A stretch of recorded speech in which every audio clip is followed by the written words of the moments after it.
This morning we have a very serious discussion, and I hope that we can put a few ideas across that will be helpful in the future. At the present time, we have a world narcotic problem in which cocaine and heroin and marijuana are now acknowledged to be out of control. In other words, there isn't enough agencies, there are not enough operators to curb this situation. And there are all kinds of attitudes as to what we're going to do about it. What people don't seem to realize is that these addictions are, we might say, to the physical body of society. But they are the direct result of three other powerful narcotics that we don't hear anything about. These narcotics are habit-forming and will ultimately be fatal to individuals, nations, and the world. And these habit-forming drugs on the psychological level are wealth, fame, and fun. We are living for nothing else but. We are losing sight entirely of the seriousness of the problems which we face. We are looking forward with great hope to a new way of life for all of us. We want to see that the various climatic conditions through which we have recently passed are proofs that we're coming through to something better. I'm inclined to favor this, but I think the problem is bigger than the average individual realizes. In the first place, a lot of people still believe that these problems, or this major problem, can be legislated, that laws can be passed by means of which certain excesses will be curbed. Actually, laws have been passed on every subject, and the lawbreaker is better off than ever before. We cannot do it by law. We have to do it by individual integrity. The only way out of the present dilemma is that citizens in their personal lives will begin to live the things they talk about and the things they believe and the things they would like to hear legislated. We are at the present time in a condition in which we are becoming aware of some of the perils that we face. We are in the presence of a mass of exposures in which persons trusted with various responsibility have been proved unworthy. We are faced constantly with the catastrophes of international relationships. We are still hoping that politics will take care of the situation. But unless politics is supported by the private citizen, it will not. And the things which politics will do of its own accord will help very, very little. We must begin to recognize that all of these major changes depend upon individuals voluntarily assuming programs of self-discipline. We've got to improve our personal way of life. We have got to stand against policies which we do not believe to be correct. To do this is going to be expensive. The average person is living beyond the world's means. He is living on a higher level than humanity as a whole can maintain. We are living to exhaust our natural resources with no thought of what we will do when they were gone. We hope, however, that someone will invent a substitute for anything we run short of. This is also more or less a forlorn hope, because we're gradually running short of everything. We are on a little ball floating in space. This little ball is a bottle, 8,000 miles in diameter. And beneath its surface, on its surface, and the air above its surface are all the values which we need to endure.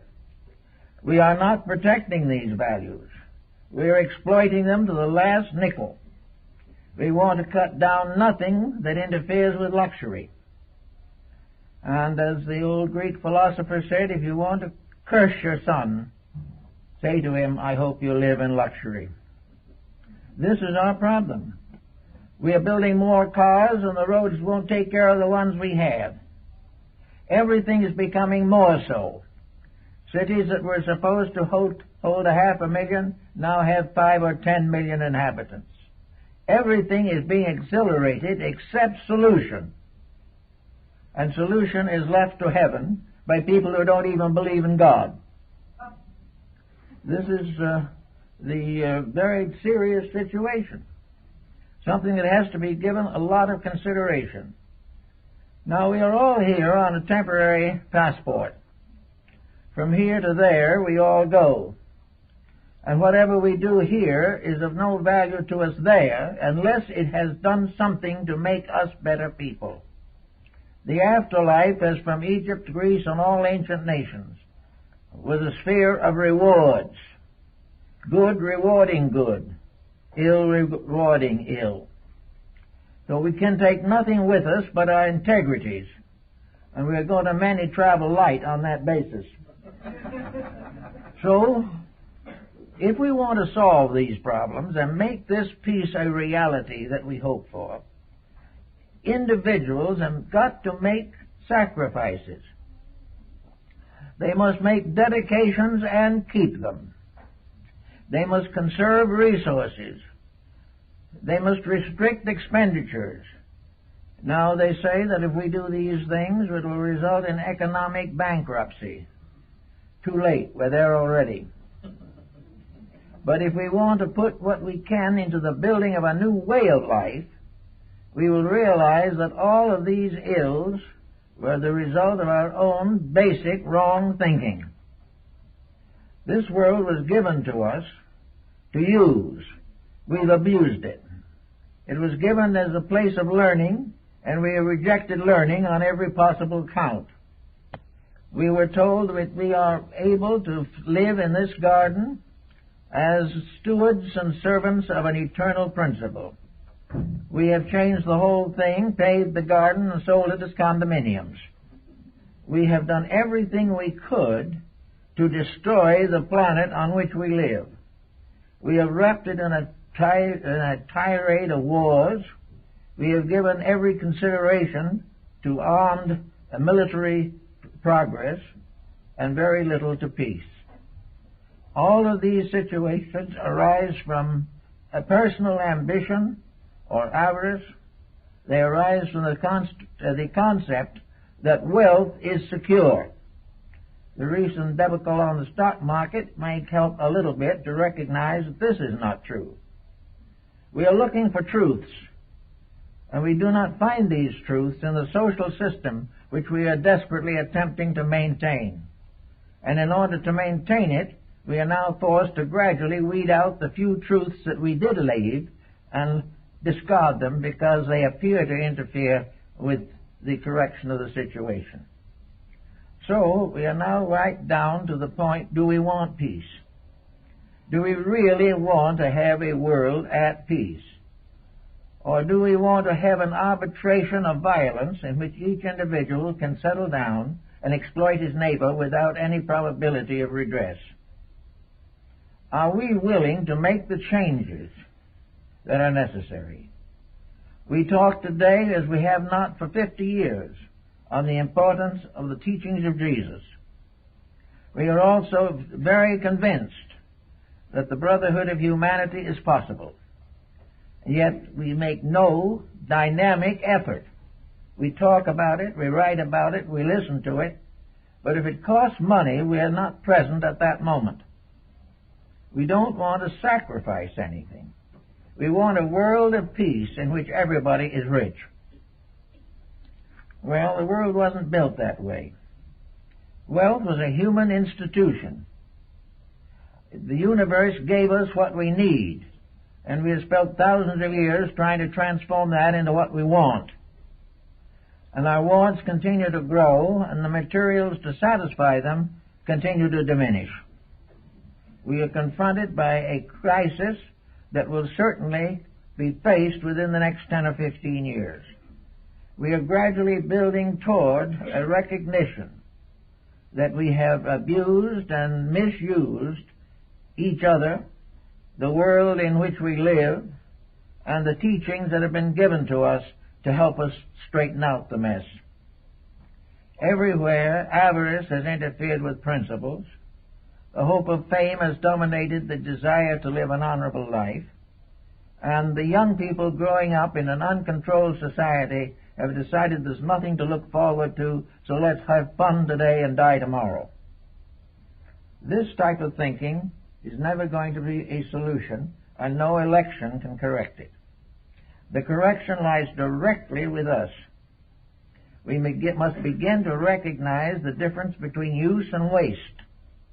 We must realize that in a world in the condition this one is in, we cannot have 3 or 4 automobiles in one family. We cannot continue to expand and expend. We must gradually get to the point where we cooperate for decent survival. Now, we're not going into politics. That is not my field. But I would like to hope that if people become intelligent, their politicians will inevitably improve. We will also be able to select from enlightened people for public office. But we cannot do that so long as they can bribe their way into practically any state they wish. Nobody seems to interfere as long as the process does not interfere with the individual himself. And when he is interfered with, a great hue and cry goes up, but nothing changes. So I'm suggesting a very serious point in connection with the next 15 or 20 years. We see around us the arising of a new order of life. We see more people than ever, certainly in my lifetime, has ever seen before, trying to do something to solve things. There are people in every business, every walk of life, who believe in better principles. Wherever such people exist, we have to help them. We have to cooperate with their principles. And we must try to find ways to make sure that these individuals are not abused and misused for the profit of someone else. Actually, we have a series of adjustments. We have in our heads a thing called the brain. We have in our bodies a thing called the heart. These two have got to work together in a cooperative for the first time. A few individuals have achieved this union, but not many. Those who have achieved it we regard as the great heroes of life, but we do not emulate them. We respect them, we admire them, we read about them, and we ignore them. We ignore the message that they bring. Well, now we can start with our own little problems. We all want to be better people. We all want to improve social conditions. We would like to overcome poverty and vice. We would like to have young people something to live for better than rock music. We'd like something that shows progress. The most advanced culture the world has ever known scientifically and industrially is falling apart morally, and its ethics are becoming more and more dubious. We must rescue the world before we permit negative factors to take over. If we do let this happen, the retribution of universal law is bound to be very heavy. We want to get in line with the facts. We want to live according to the law and not against it. And when I say law, I do not mean man-made law. I mean divine law. And all human law that is important is based upon divine law. When it departs from divine law, it departs from its own ethics. It denies its own purpose, and it destroys its own objectives. So we are now looking to see what we can do as individuals. One thing we can do is look over our own economic and social position. What are we doing with the money that we have? Are we doing anything to help society, or are we wasting it on fun and having no fun? We go home from the great fun adventure to a condition that is not pleasant in any sense of the word. The individual should learn to live moderately so that he can succeed in being a comfortable and secure person. Poverty is insecure. Great wealth is insecure. Between these two is moderation. And Socrates said, in all things not too much. We have too much poverty and too much wealth, and they're not properly balanced in the correction of an economic system. Now, if we look at this little planet going on through space, and we are captives on it, each generation that comes and goes is floating through space on this little ball. None of the past generations are still with us. The future is still unborn. And here we go, floating along in space on a very definitely limited planet. We are not on a planet that can fulfill everything. Our leaders in various fields tell us we don't need to have a planet that fulfills everything, because we can create devices by means of which we can take care of the erosions that are taking place in our natural resources. In other words, we're going to invent something when everything else fails. When the oil gives out, we're going to invent something else. When electricity is exhausted, we'll do something about that. When we have no more wood, we'll do something about that. We're always going to do something to clear up smog, to clear out various forms of refuse which we do not know what to do with. All these things are sort of trying to take care of themselves. As a matter of fact, they're not taking care of themselves, and those appointed to do it don't know what to do about it either. Each individual must do what he can to reduce the burden of his own attitudes and appetites and ambitions upon the planet in which he lives. We have only a comparatively small sphere. We are already populating up to 6 billion, and we will continue. But it's fortunate that the planet itself is well able to take care of it, but is not able to take care of it if everybody fulfills all their selfish desires. We cannot make a planet in which 6 or 7 billion people all have everything, because it wasn't intended that for. We are here on trial. We are here, in a sense, being initiated into the mysteries of life. This planet is a kind of esoteric school where we learn to grow, where we learn to become better human beings, where we pass tests instead of flunking them. We have failed to provide the necessities for protecting our only physical home, right here. Our education is not teaching the young to protect natural resources. It is not instructing those of somewhat older years in the proper administration of employment.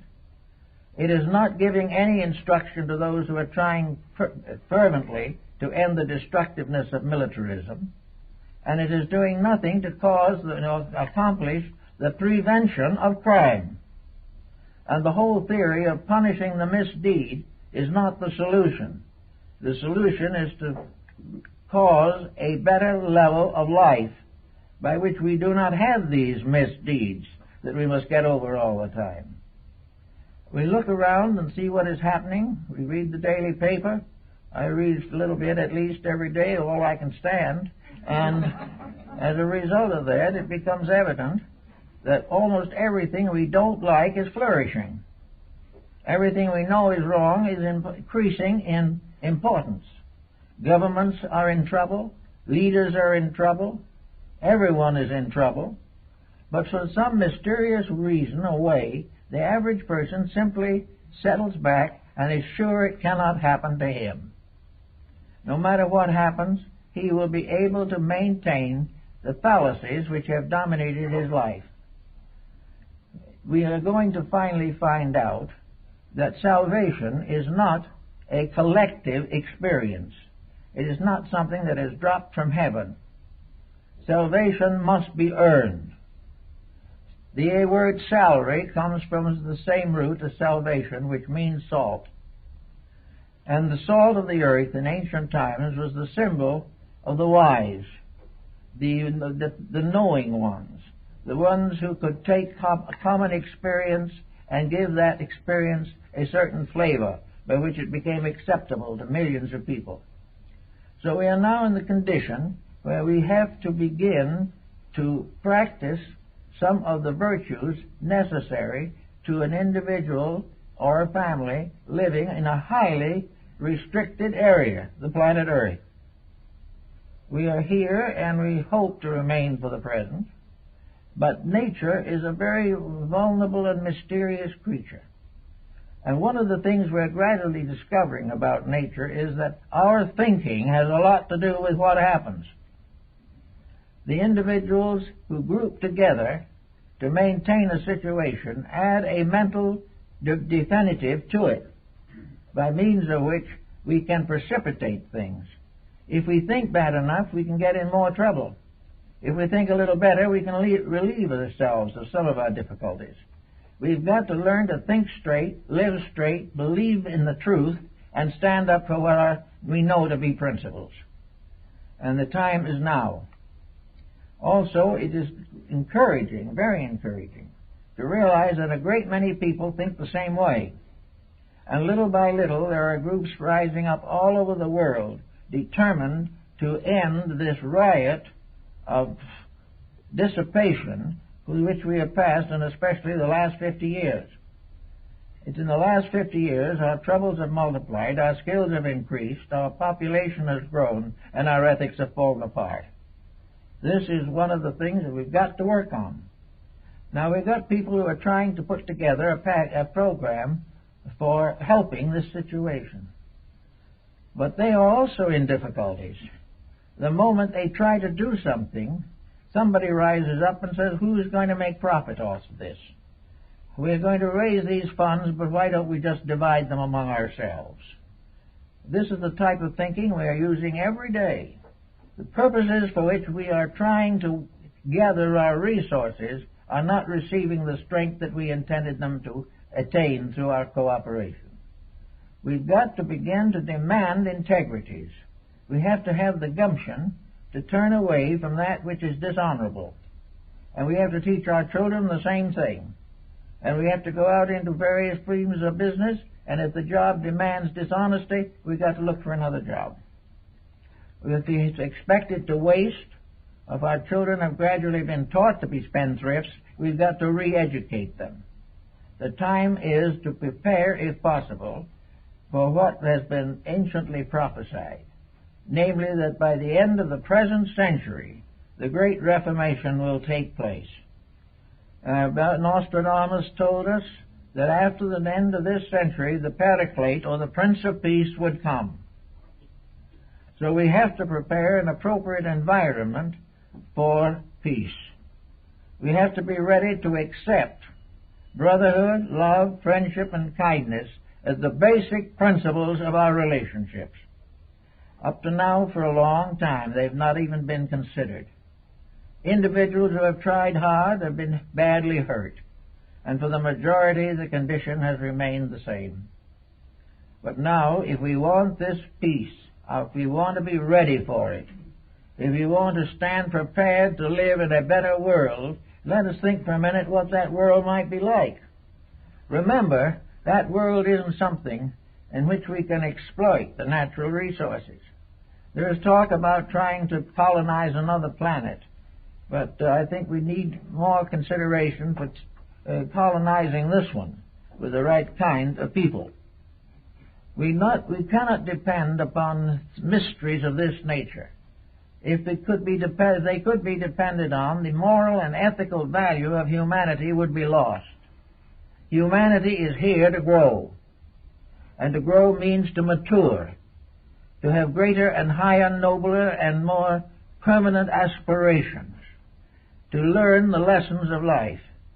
The ancients had their mysteries, institutions in which they admitted the worthy with certain probationship and testing and trial in order to fit themselves for higher responsibilities. In the last analysis, this world is a mystery school. It is a school in which we are here in order to pass an examination. And it makes no difference what happens to anyone else in the sense of it affecting us. The examination for us is for us, and we are the ones who must meet it.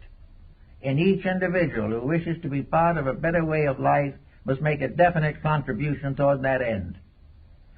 So we are here to grow and to get ready for another century.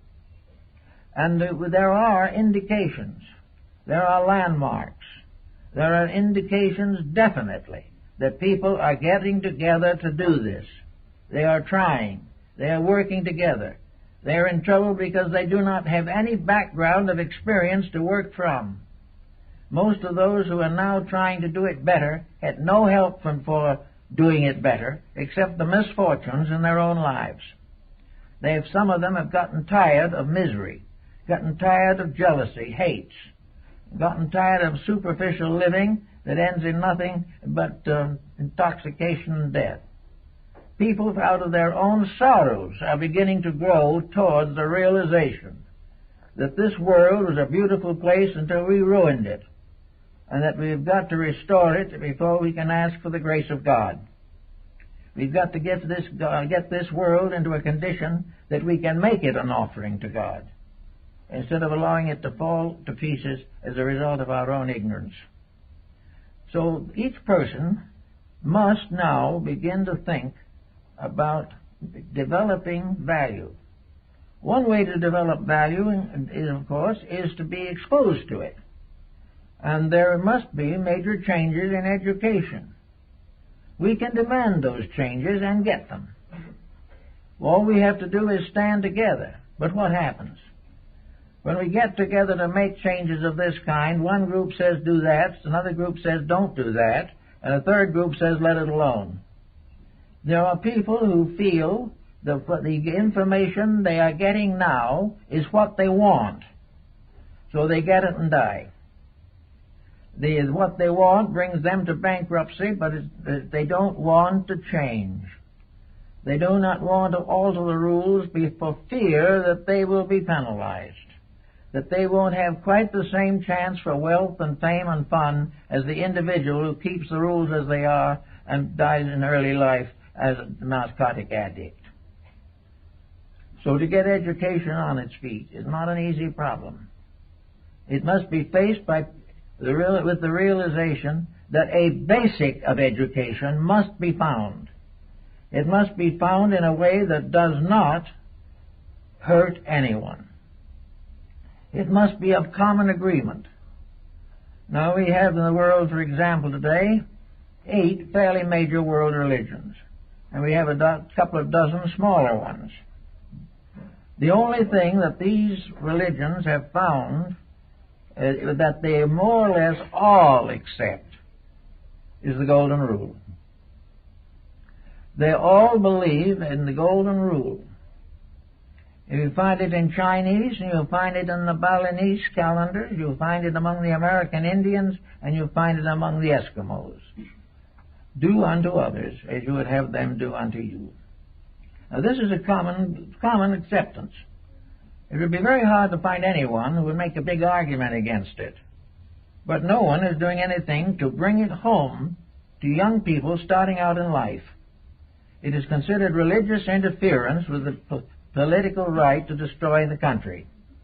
We do not want to have anything interfere with a smug situation. We don't have to interfere with it. It's falling apart itself. But no one seems to want to admit this. But with certain amount of ethics given to the young, we can prevent their children from being in the same jam that they are themselves in at the present time. We have got to build an ethic that is commonly acceptable. And having built it, we've got to live it.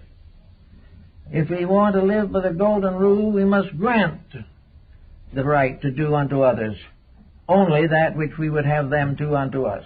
Now, it may not be the same type of transaction, but the moral values must be consistent. If we realize this firmly and directly, we will have a much easier time working with young people. Now, there is a move in the educational world as a result of pan-educational relationships. We are becoming more and more aware of the religious systems of other countries, other religions, and other beliefs. Little by little, we are being exposed to the fact that there is not just one small circle of salvation and the rest is all headed for damnation. We are beginning to even accept the fact that some other religions might not be too bad. We must become aware of the fact that religions have a part to play in this, and every culture, including the present, that has outlawed them has been in trouble. Now, it may be that somebody's religion doesn't please somebody else. The main question isn't who it pleases. It is the question as what type of belief helps the individual to be a better person. This is the primary consideration, is the spiritual support to moral ethics. We need to have all the support we can get. And if the belief in God gives us that support, we have a right to it. And if we do have it, no one has a right to question it. But we have no right to force other people to our beliefs. This has been one of the great problems in religion, is its constant effort to proselyte, in which each religion has gone actually into a holy war, trying to convert some other religion. In the nature, this is all very foolish. In the great vista of those stars that go on beyond the scope of human imagination, who knows who is what? All we know is that a divine law governs all things, and it is a good plan for us to find out what that law is and administer it rather than contradicting each other as to what it means. So religion is important in this. It is very important to young people, because at the present time, young people have nothing right to do. To gather night after night to listen to hard rock is not worthy of the human being. It is also medically dangerous. It is a mistake all the way through. And yet these young people will probably be martyrs rather than to permit it to change. They want to do it their way because they do not know anything better to do. They see what their ancestors have done and don't like that. They fear what someone in the future might do, and they don't like that. So at the present moment, they are destroying themselves to escape the past and the future.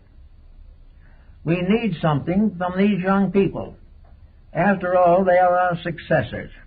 They are the ones who must take care of things when we're gone. And it's going to be very difficult to run this world with a rock concert.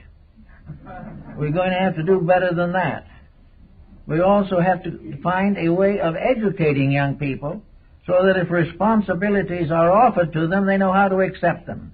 At the present time, no growth is regarded as necessary because computers are going to run the world. We're all going to do nothing but listen to the computer. Then we will be very, very definitely at the end of our possibilities of human civilization. Because if the computer goes far enough, it is a scientific discovery. If it goes far enough, it is going to finally end up in ethics, because the universe is. Before it's over, the computer will have to teach us to live straight, even though it may be a hard lesson and a long time coming, because computers have to be correct mathematically and scientifically or they don't work. And anything that is correct scientifically and mathematically and works participates in a divine plan. Otherwise it couldn't exist. So we have the problem of these young people. There's no jobs for them.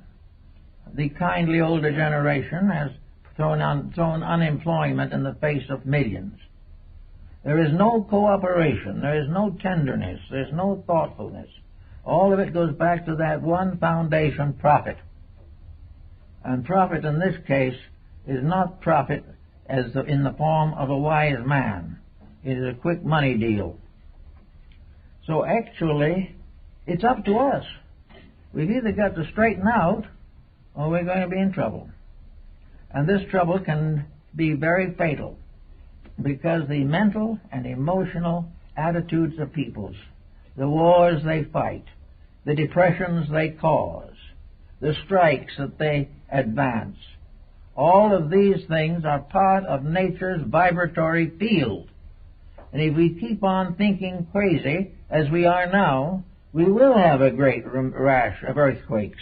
And we will have one tidal wave after another and one storm after another in an effort to clear the atmosphere of the material we are putting into it. We are filled with smog, we are overloaded with everything you can think of, and we go along without even a thought of the consequences. even though these conditions are shortening our own life expectancy, that's the way it is, anything rather than become an unselfish, intelligent human being. That's just too much to ask. We've been taught out of that. So we're going to have to pay according to what we have taught ourselves by ignoring natural law. We have today also a very grave problem that involves various types of health. Health is a very important thing. Health is a planet can be sick.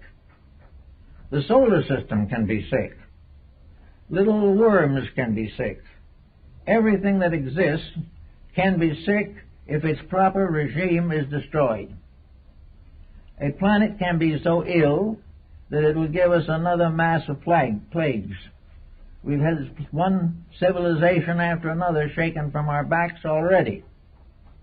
We can have all kinds of troubles arising from mass concentration of negative, destructive thinking. We can be destroyed not because the thinking is nasty, but because it is selfish, self-centered, and ambitious, without any basic integrities to protect it. So we have to kind of think in terms of health. We know from the medical researches of today that many of the ailments that we all suffer from are due primarily to pollution in the air, adulteration in the food, and the definite effort to make things more palatable and less useful. Also, the great problem of profit. Behind nearly every state that we know, every condition we create, is the factor of profit. That we don't need that right now. Because what are we going to do with it? So, supposing we do make a few million. Well, isn't that a pleasant thought? Within control, if we've earned it. But what do we actually have? We have something, and the first time we get a bad infection, we may have nothing. We can't take it with us. Most of our descendants are hardly good recipients. We don't know what to do with it, so we give it to something else in the hope they'll do better with it. But we have put such restraints on that other thing that it can't function either. So we have a tremendous grasp of wealth. We just practically become convulsive when we hear of some of the salaries that are granted, way out of proportion to value. But we don't do anything to change the pattern except hope that we'll be one of those that gets the salary someday. If we could only become a little more like we were. I can remember back, quite a ways now, I can remember back to the time when people had homes, that they took care of their elders. Nobody with a family expected an elder to go into a retirement home. And as a result of that, they had a very useful elder who helped them in everything that they needed to do. I know several cases now in which families are being held together by an elder. I know now why some of these people are respected and honored. But now what we want is freedom. We want fun. Responsibility detracts from fun. We don't care how the person you take away from the home is going to feel about it. That's their business. We want no responsibilities. And then not having any responsibilities, we suddenly find that we are restricted. We suffer as the result of our effort to gain freedom. I know several instances in which an elder is now holding together an entire family and giving them freedoms and privileges they could never have otherwise. That was the way it was when we started out in life, but it's now become almost inevitable. We've got to put anybody who isn't right up on top someplace so we don't have to watch them all the time. This type of thinking is part of a tremendous fun move. Now, what is fun? Well, fun is a very difficult word to analyze. If we think it means humor, we have it every night in television, and it's pretty bad. If by humor we mean editorials, most of them are depending on sarcasm for their popularity. We are not having any fun. That's the trouble. We are spending vast amounts of money for alcohol and try to drive home intoxicated, have an accident, and have an enormous lawsuit on our hands. Why should we do these things? We know they happen. We read them in the paper every day. Yet we keep on doing just the same thing. We know that our narcotics addict is a very poor candidate for recovery. That it will be very difficult to get some of them where they can even be useful anymore. And yet nobody does anything about it. Free country. If you want to become an addict, you become an addict. And now the various bureaus and boards trying to control the situation have come to the conclusion that they can't control it. No one can control narcotics unless it's the people who buy it. And if we stopped buying it, there wouldn't be any narcotic traffic. But too many people, particularly younger people, do not realize that they are the ones that are causing the problem and not the merchant. There is no narcotics addiction to the individual who won't buy it. But we haven't taught them not to buy it, or perhaps we have not given them any opportunity to do something more interesting. With a bit of heroin or cocaine, they feel 6 or 10 feet high. They have a high and a low. And this situation is a complete illusion, a delusion. Why are not these young people doing things that are meaningful? Why are they not having fun out of growing, out of becoming better people and making a better world? Nobody gets around to doing it. So now we're coming to the end of an old cycle. We're coming to an end of it because it's falling apart, not that we're basically trying to solve it. But in the emergency, we are beginning to think. In the emergency, we are beginning to realize that things must change.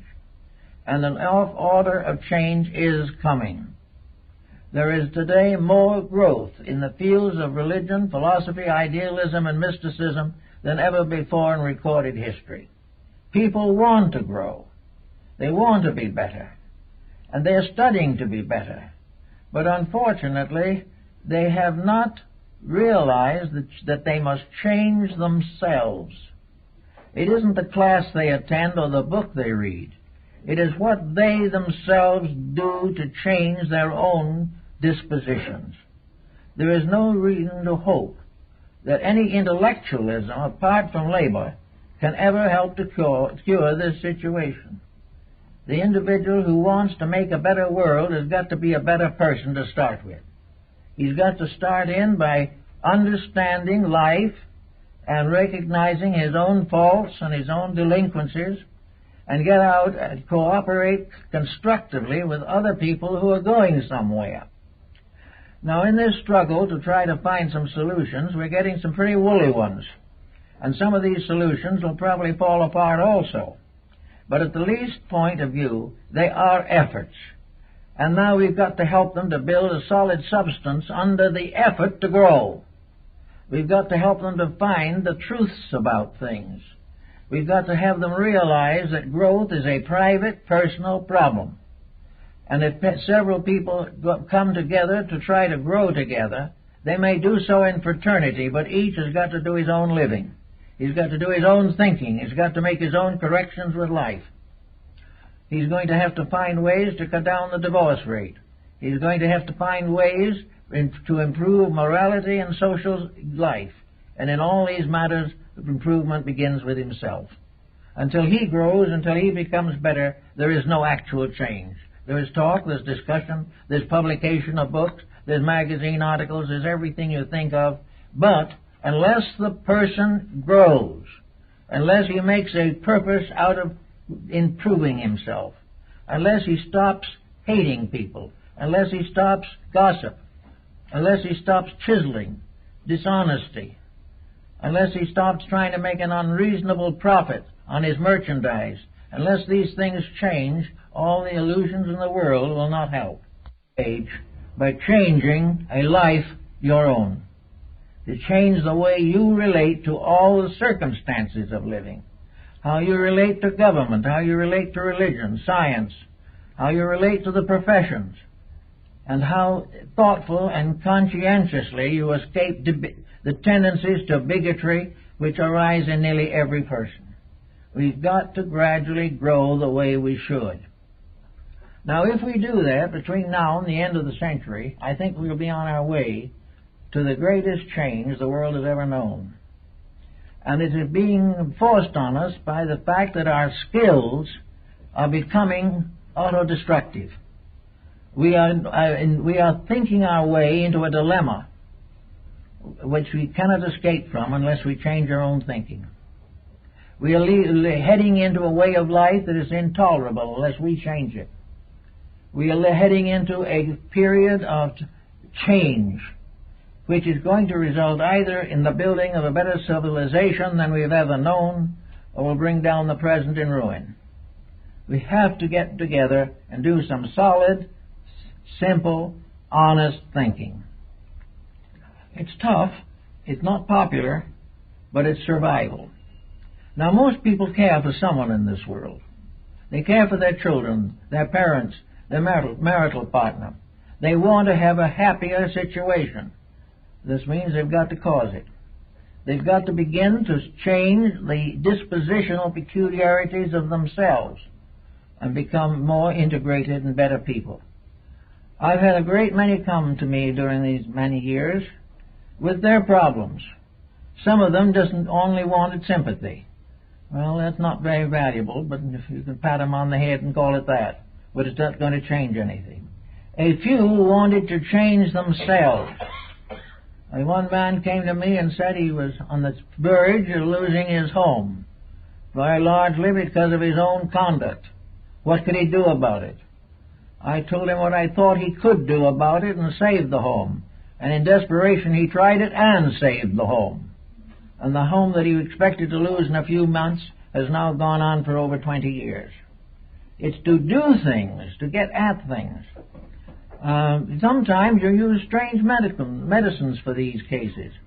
In those periods when there was a lot of peace and not much war, and those periods are getting scarce now, a young man came to me who was a definite drifter. He had no leadership. His parents, he didn't even know where they were.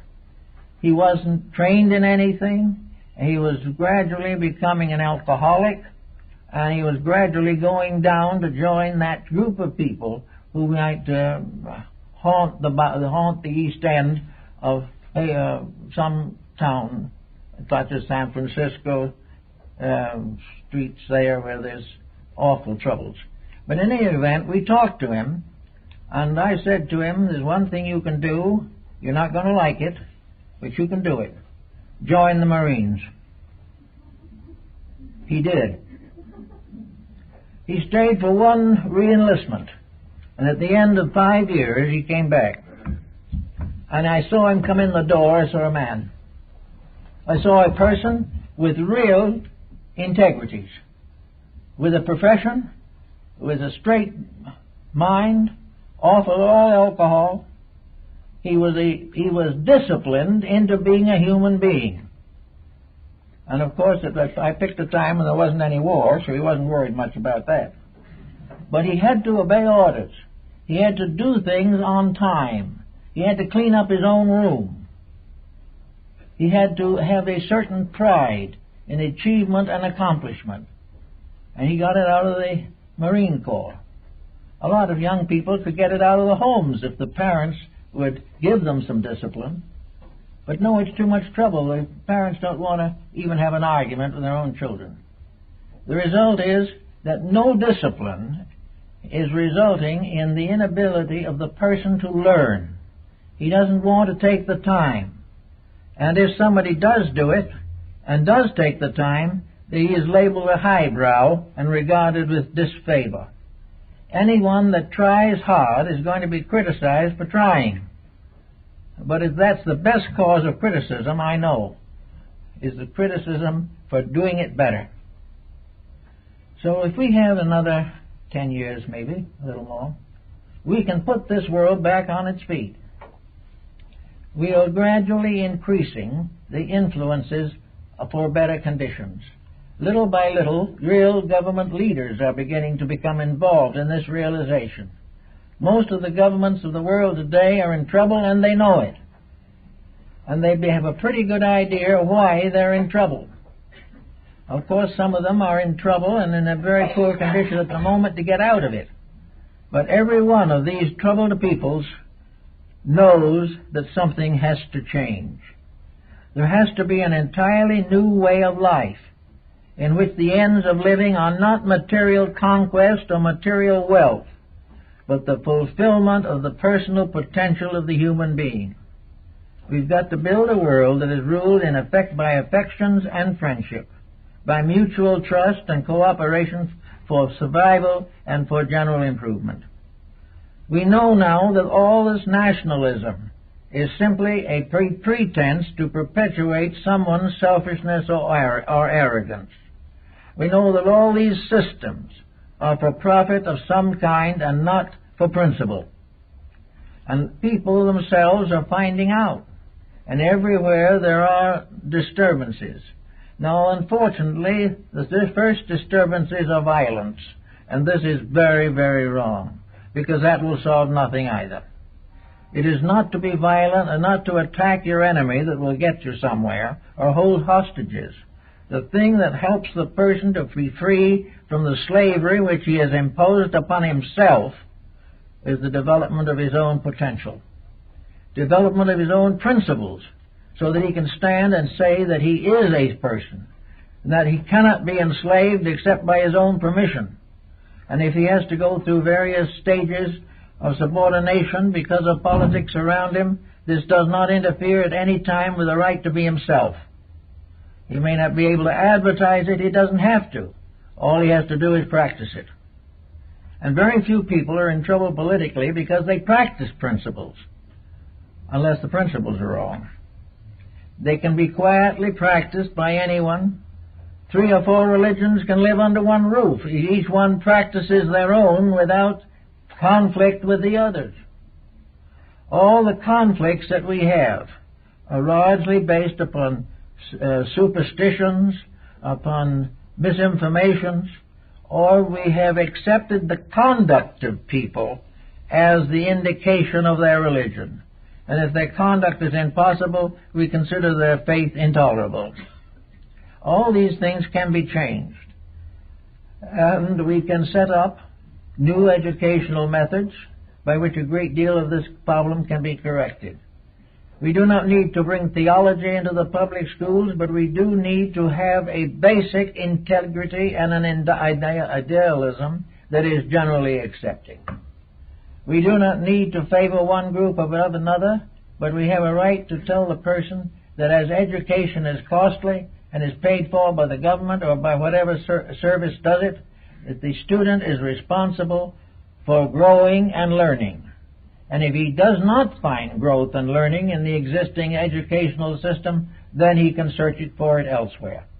He does not have to go along to be cut out as a paper doll in some system. We need to have more intelligence and more thinking. And we also need to have willingness to arbitrate differences. Now, we have a number of different groups that are trying to do these things. Each of these groups is very largely centered around a personality. This is not good. The groups for progress should be centered around the supreme reality of truth. There are no real leaders in this world. There are only some who are a step ahead, that's all. Everyone is in servitude to the realities of the universe.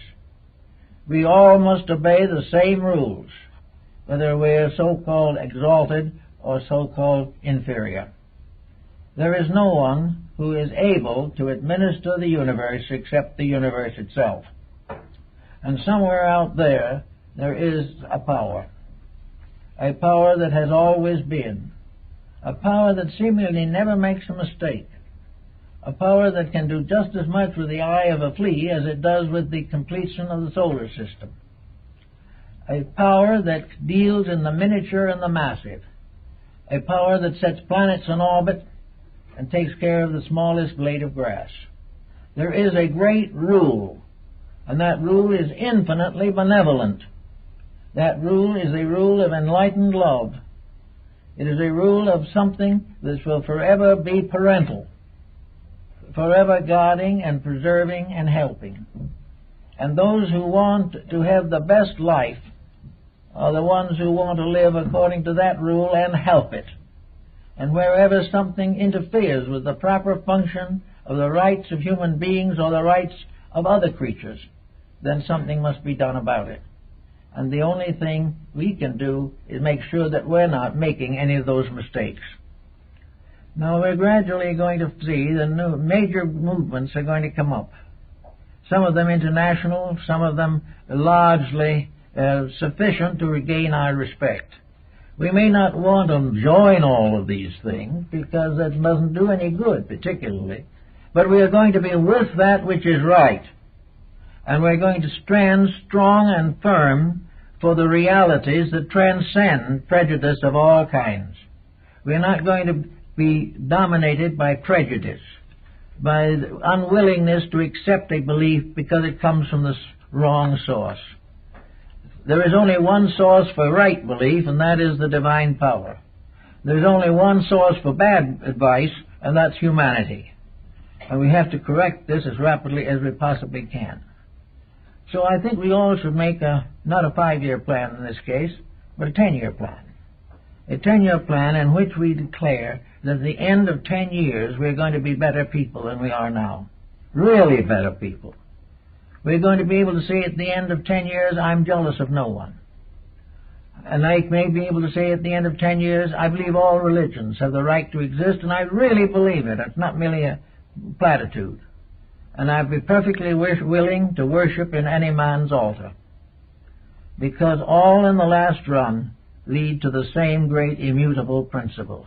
All religions are efforts to find the nature of truth and the nature of the beauty that we all admire. We're not going to have any more family feuds because family is part of the divine plan. We are in families because it is necessary. It is part of the ordination. And if we cannot maintain a family, we cannot maintain a world. If all our families have to end in divorce, it means that all our idealism is going down to defeat. We're going to make things work. And we're going to do it not by forcing our will upon others, but by sharing with others in the natural service of those things which are honorable and right. We are going to gradually also enlighten ourselves. We're not going to have time enough to waste on very, very insipid radio or television programs. We're going to be out trying to learn more. We want to become better informed. We want to understand the sources of our culture. We want to know what happens when people make mistakes. We want to know why we had an Inquisition and why we could have another one. We want to know also why we had religious wars from the beginning. We might have another one. But not if we think right. Not if we live right. Not if we take religion out of the book and put it in our hearts where it belongs. We may never call it anything, but if it makes us better people, it is true faith. So we know these things can be done, but they've got to be done by us. We cannot wait for great changes in society. Society is locked in its own mistakes. And as these mistakes spread, we're going to find more and more trouble. And we're going to realize the inhumanity of man to man. We're going to realize how people go out and kill each other. Murder men, women, and children for what? They don't even know what. It is just that they hate something. And when you hate, it simply means that love has failed. And all hate is death. And love is life. We have to gradually get over the belief that we can win a war. No one can win a war, and we don't need to. What we want to do is win the peace. And to do that, we've got to practice it ourselves. We are getting to the point where we can't afford a war. Our nuclear weaponry is past human credibility. Even those who have helped to build this nuclear artillery are suddenly realizing that they will be among the first victims. There's suddenly a realization that it is no longer possible for humanity to win a major war. All we can do is leave a desert planet floating in a dead orbit in space. We suddenly realize that if we have any desire to survive, we've got to grow. We've got to find ways of understanding each other rather than exterminating the people we don't like. We're going to have to find ways of understanding their language, understanding their dreams, understanding their ideals and their hopes and their visions. We've got to make something out of this that is going to really make a better world. If we do not, we are not going to have too many more chances. We're also going to realize that all this type of thing, that finally the great oracle, the great Sibylline mystery is in our own hearts. It is inside of ourselves that abides the sacred truths we all need to realize. We know in our souls what is right, but we will not let our souls speak. We are very careful to prevent it. We do everything we can to prevent the inner life from shining through to help to guide us. We have covered it with prejudice, we've covered it with selfishness, and we've covered it with ulterior motives. We are afraid to feel and think according to the divine plan. We are afraid to bestow our love for fear it will be abused. Maybe it will be, but the great virtue lies in the loving and not in the being loved. We do not have to worry whether we are appreciated or not. We've got to stay with the truth. We've got to stay with principles that are bigger than people. And if we can't find the people, we've still got to live the principles. Now, one of the things that we hope for is that a series of conferences and commissions will show the general public in many countries the direction that has come out of a little mature thinking. We are going to realize that most of this mature thinking has originated in powerful military countries, that they have developed an armament or a system of aggressive militarism over a period of years. But suddenly, something is happening. Maybe it's because they're getting a little tired, or maybe it's because as they get older, their ideas of conquering the physical world lessen. But in any event, these powers are now begging for arbitration. They don't want to go on with this. And in their moment of conscience, perhaps a little something has come into their hearts or souls, that what they are doing is not only a sin against humanity, but a sin against space itself. We are also finding that we can't do this and we can't do that. The smog is closing in. The ozone layers of the atmosphere are thinning. Our natural resources are diminishing. And yet we are wasting them every day without any hope of replacing them. Nations that were very extravagant in the use of fuels for military purposes are beginning to realize that this little bottle which we call the planet can be empty someday. And then there will be no advantage in all this vast array of mechanical and military strength. So that for the first time, leading powers are afraid. They are sufficiently afraid to even speak to each other.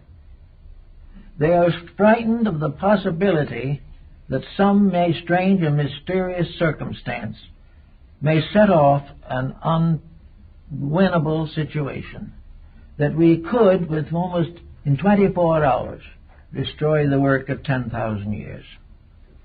And nobody really wants to be the one to do that. They would like to get rid of somebody, take what he has, and keep the thing going the way it is. They want to act as bandits or brigands, but they do not want to destroy the main chance. Now they discover that the little brigand and the big brigand are both the same, both equally dangerous. So we are beginning to talk in terms that indicate that now, if people will really get together and do some solid thinking, that they can influence nearly any form of government they wish to. They can influence the sciences. They can influence the arts. They can tell whether we spend money for our various paintings and sculpturings and architectural masterpieces. They can also tell us what we should pay for our medical bills. They can tell us all these things, and we will believe them, and we will ultimately meet them, because the individual will demand integrity in his public servants, also in his professions, also in his guarantees and in his advertising. We can demand these things. We can get the changes in the advertising any time we decide not to buy the product that is falsely advertised. We can censor all these things ourselves, and we have to. Conditions cannot be changed by the group. Conditions must be changed from within the individual himself. And he can do it. And we can all do it. And we can start with some small thing in which we can gain a certain pride for having done it a little better. We don't need to upset everything we know in 1 minute, but we can start gradually civilizing ourselves. We can start gradually demanding the values which we hear about but seldom see. We can simply boycott what we do not believe. We can simply demand improvements in various things, and the moment this demand is backed by a reduction in profits, the service will be reorganized. We're having this same problem with cigarette smoking. We're having it with everything. But there is a strong, increasing demand for health. There's going to go into the food processing. It's going to go into everything. And we can have what we want. And what we deserve is what we're going to get. So we better start deserving what we should have. Well, that's quite a sentence, old man. I don't know how I worked that one out, but I guess it's all right. But we can do these things. We have the right. The one thing they can't do is take away from us the right not to spend what we have. We do not have to pour it in just because they invite us to. And almost every field, from entertainment to education, can be altered very rapidly by the discrimination of the public, by the determination to have things better. And out of all this together will come perhaps something that we have a right to consider as worthwhile. In ancient times, the peoples of the old religions brought to the altars of their gods the first of the flock, the best of everything, the greatest of the treasures, the greatest of the thinkers, and the most devout of the worshippers. They brought their hearts and souls to the altars of their gods, and these offerings were acceptable unto the Most High. And these offerings were that the people gave themselves to their God. They didn't give themselves to be burned on an altar, but they gave themselves as a living instrument to be used by the divine purpose. They gave their hearts and their minds to the service of humanity, to the service of truth, and to the advancement of the divine plan in the mortal world. And this is the way it has to be. And this is the way it should be done, and this is the way we're all going to do it if we want it done. Otherwise, conditions will remain uncertain. There is also a possibility by simply studying the factors of some of these problems. I have a friend who travels very intensively. He's in the business of travel. And he has told me the conditions in most of the major cities of the world. That in practically every city of importance in the world, traffic is immovable. The tremendous amounts of travel nowadays in traffic, local traffic, is beyond estimation. Today we are burning more gasoline in a day than we used to burn in a year. But where's the supply? We think we got some left. We probably have. At the present rate, we might have left enough to last another 50 years. But then what? Oh, then we use electricity. Well, how are we going to make the electricity? How are we going to control the sun enough to take the place of all that we're wasting? It's ever changing and changing, but never changing ourselves. We're going to find new ways of travel, but we're not going to find any reason why we shouldn't spend half our time on wheels. We are not learning to conserve anything. We're going to wait till it runs out and try to find a substitute, and for a time we will. But this little bottle has no genie in it. It cannot replace itself after we have destroyed its contents. And we might as well begin to realize that we can extend the utility of this planet for a long time if we recognize that we are cast away on an island. We are like Robinson Crusoe. We are left on a desert island where we have to build a world of our own. This was the concept of the New Atlantis. This was the concept of the Christonopolis and all the utopian literature of the 17th century.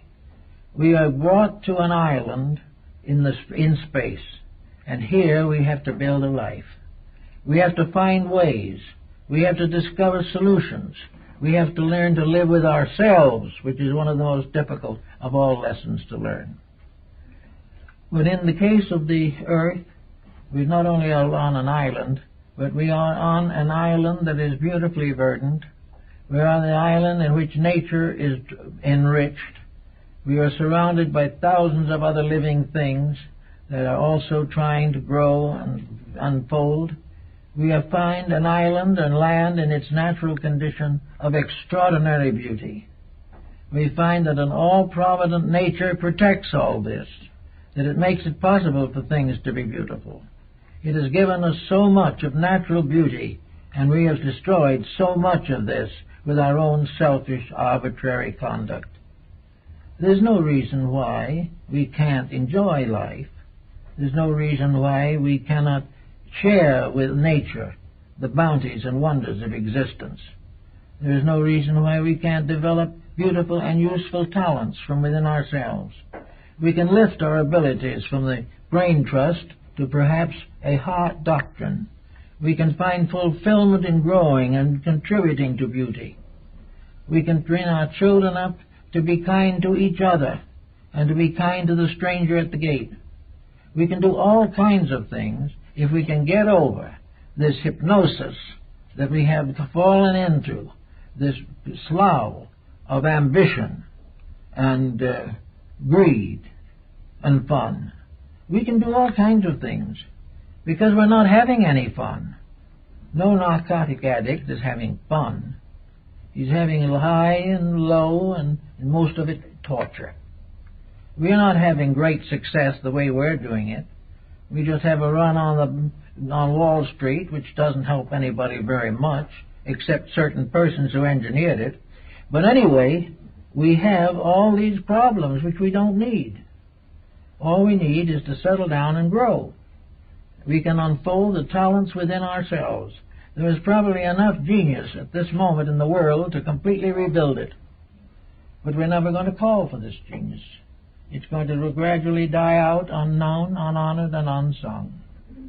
We are not calling out from the interior to other people to release all they can give and would be likely to give to a good cause.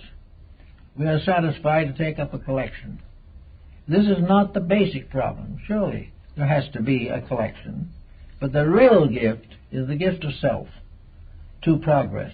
And the gift, in most cases, is the gift of the human mind to the divine soul behind that mind. We can give ourselves to the God in us. We can buy no higher redemption than to release the power of the soul within us. We can serve God in us, the hope of glory. We can become proud to be servants in the everlasting house. We can do all the beautiful things that we want to do, but we don't even know they're beautiful. To us, anything that doesn't result in higher interest rates isn't beautiful. So we have interest rates that gradually grind us to death. All these things result in the slavery. We are enslaved to a concept of life that is wrong. We are in servitude to a policy that failed 10,000 years ago and has failed 100 times since. We do not realize that we are in slavery to an attitude, to a policy, to a world acceptance of the worst. We remember that outside the wall of China there was a battlefield 400 miles long. This was a war that came before the Christian era. We remember the gods that fought over the fields of Troy. We remember the Inquisition, the conquests of Napoleon, Caesar, and Alexander, the attempted conquests of Hitler and Mussolini. We know there was nothing but misery. There was nothing but sorrow, and people, under a mistaken concept of patriotism, went out and died for a dictator who had not in himself one moment of real understanding of human life. Let's stop doing this type of thing. Let's demand that our leaders try, at least, to help us to release the God in us until it becomes a powerful voice in the world. When the divine is released through man, his problems are solved. While he constantly tries to build institutions to take the place of his own character, he will be in trouble. And as long as he adulterates his dream with avarice and ambition and jealousies, he's in trouble. So what we are looking for, really, is to get behind this movement that is coming so that it won't fail this time. That for the first time the whole world is thinking in terms of peace. One after another the nations are going to come into this. But they're going to need the support of each of us. The leader who wants to bring peace must speak for a people that wants peace. The individual who wants to get rid of crime by removing its cause must be backed by the people, so that this voice is not one crying in the wilderness waiting for martyrdom. All these things can be done, but we've got to be with those that are trying to do them. We've got to be with those who believe in principles and try to apply them. And the only way we can do that is to release these principles in ourselves. The human soul is aware of the facts. The human soul has gone through many embodiments. It is perfectly aware of our problem. But whenever it tries to speak, it is shushed by the mind, or by the desires, or by the opportunities and privileges of wrong attitudes. So, until the soul governs the mind cannot build a good world. If the soul in the world can be created anew, if we can bring the soul out of nations, we will have peace. If we cannot do this, we will have continued struggle to the end of time. But what opportunities we'll have in the future, hard to say. But I have a sneaky suspicion that this is going to be one of the last great opportunities before there is a really tragic breakdown. We are still in a condition to take care of the matter. We are in a condition to make enough changes for the better that we can adjust to a future with considerable hope and aspiration. But if we refuse this opportunity, in which over 100 nations are working together to try to find a solution, if we don't put everything we have behind them and help them in every way possible, if we can end forever our intolerances and our impatiences and our jealousies and our tyrannies and get behind the answer, then we're going to have a little really serious trouble.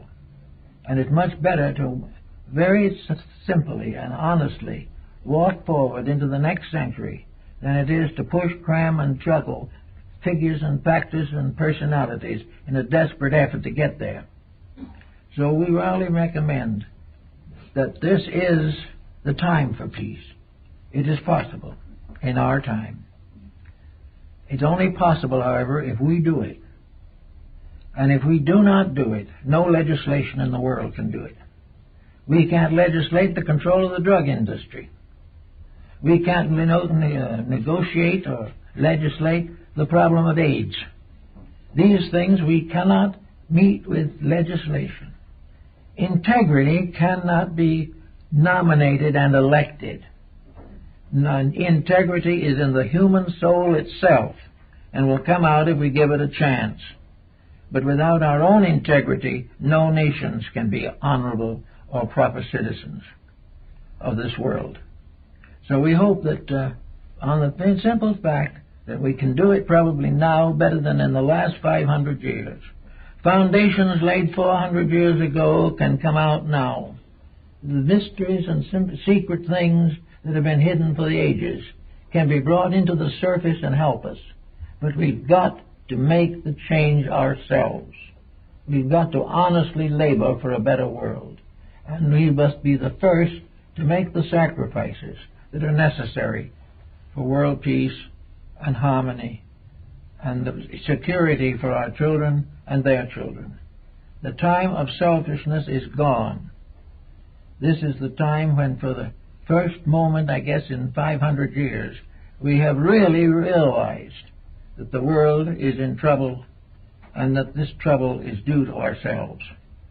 And if we can solve this problem, giving values where they belong, giving help when it is necessary, we can probably, most of us, live to see a better world than we have ever known. But we've got to do it.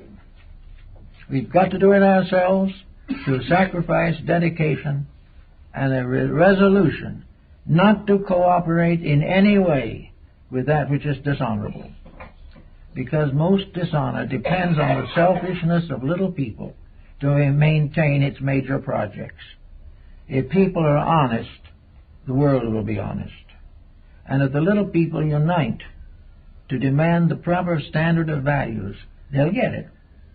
And they'll finally realize that the reason God made so many little people is because they were necessary to take care of a few big ones who didn't have enough understanding and insight to protect themselves. Out of all of this comes also reforms in arts, sciences, business, economics. We will probably finally come back to the old socialistic idea of production for use and not for profit. All these things will be modified, but there'll be a part in it somewhere. We will be back to the thinking of the great Greek scholars and others of that period, that the only answer to the suffering of mankind is to find out what causes suffering. And the cause of suffering is abuse of something, abuse of self, abuse of others, or abuse of natural resources. When we correct this thing, do that which is right and proper, we'll have a pretty good world to live in.